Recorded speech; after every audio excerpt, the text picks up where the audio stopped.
Yo, what is up, my friends? Thank you all for joining me today. Today, man, feeling a bit tired. I just woke up not long ago, so I might seem a little low in energy, but still getting my blood flowing. But anyways, onto the video. Today, I'm going to be talking about anxiety and depression and how retention fixes these two, or helps you fix these two at least. Because within our society, especially within the medical community, they like to say depression, anxiety, these are chemical imbalances that must be fixed chemically with the use of pharmaceutical substances, which is not entirely true. You can fix these on your own. You can do the work and fix them over time. I used to be someone who identified as someone who was anxious or depressed back in the day. And after just years of working on myself, I just don't see it that way anymore.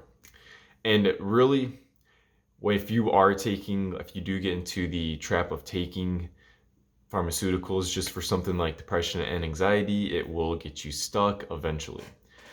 And the thing is, when you're doing retention, this will help lift you up out of these things.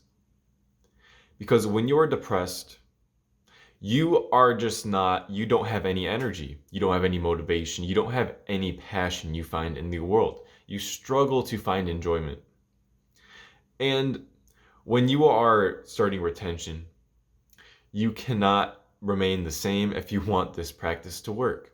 You have to find some sort of passion, some sort of hobby, some sort of activity you can do that you can transmute this energy into, or else this energy won't raise upward and help fix your issues. So if you're starting to do retention successfully, it will help lift you up out of depression.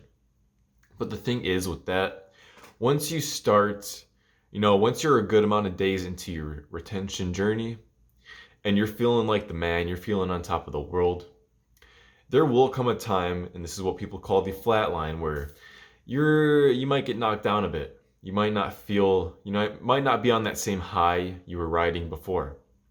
That's natural. In life you have highs and lows, and you just have to go through that. And the thing is, you still have part of you that has this old energy of not being motivated, not having any enjoyment. Just this memory is within inside you because you've held on to it for so long. And you're going to have to go back to it and revisit that and work it out. Because you can't remain at that high forever if you're still holding on to certain behaviors, thought patterns, and so on. So you have to get rid of that. That's what shadow work is. And your shadow work might not entail a bunch of going back and visiting old energies that are related to depression or anxiety. It might be some sort of other past trauma. That's just the depression and anxiety is just what I'm talking about this video, so that's why I'm relating it to that. But, this process of going back and working on old energies that you're still holding on to, it's also similar to what some people call the dark night of the soul. That is essentially after your spiritual awakening. You might go through 6 months, a year of riding this high of everything seeming magical and whatsoever. Then you just come down and all that magic starts to go away. That essentially is the dark night of the soul. And to many people, no matter what your belief is, if you're atheist and you wake up, you're agnostic and you wake up, you're Christian, Muslim, Jewish and you wake up, because no matter what you are, there's always going to be like Christians, for example, that just go to church and they're just doing it to reserve their spot in heaven. They don't think about it other than on Sunday for that hour. They just probably go home right from church and they open up the hub and they start doing things that aren't in congruency with their belief system, which is not a conscious activity. While on the other hand, retention is an extremely conscious activity. It will help make you conscious of the things within inside of you. And then that will help you do the shadow work. But with anxiety, this will help you with anxiety through, I believe, many different ways.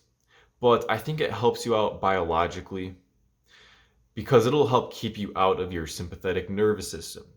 So we have our parasympathetic nervous system and our sympathetic nervous system. This is part of the autonomic nervous system. And what this essentially does is the parasympathetic keeps you in the state of being like calm and cool. This is the state of being in homeostasis. And the sympathetic nervous system, that is that fight or flight reaction. That is that anxious response where you're on high alert, which is necessary for some moments. But if you're a highly anxious person, you are most likely not focused on the present, you are focused on the future, and you are oftentimes in that flight or fight response quite frequently. You are in your sympathetic nervous system, and it is to my belief that retention helps promote you being in your parasympathetic nervous system.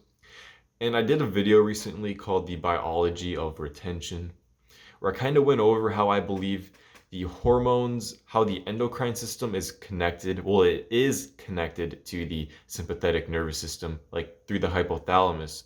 But why I believe retention itself affects your endocrine system, which in return affects your sympathetic nervous system. Because you have your pituitary gland, which is in your brain, one of the two glands in your brain next to the pineal gland.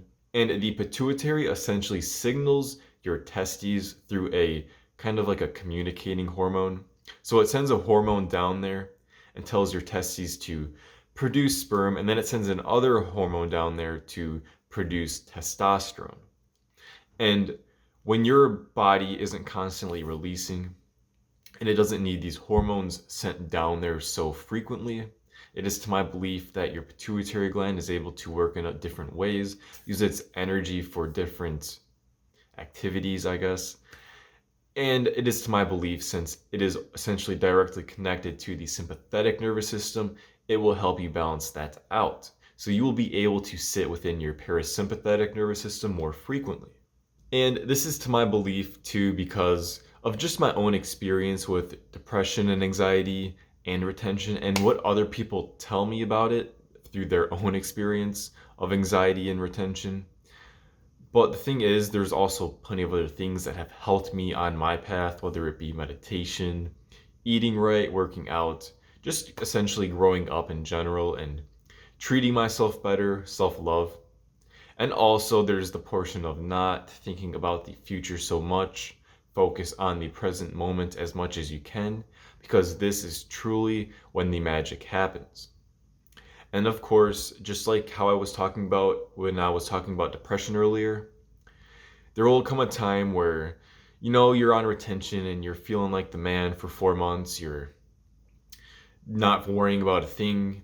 You're very calm, very chill, very in your state of being in your parasympathetic nervous system. But then it might seem like things start piling on, things are getting harder, and you're going to get tested. And it might seem like your anxiety is coming back, but essentially it's always been there. You just have to recognize these energies you're holding onto and become conscious of them. But anyways, guys, that's essentially the video for today. I think that's all I wanted to talk about. If you think I forgot to talk about anything, comment it down below. Any questions whatsoever, comment that down below and I will answer it. Like the video, subscribe if you want to see more content like this. And as always, bro, you have a great day.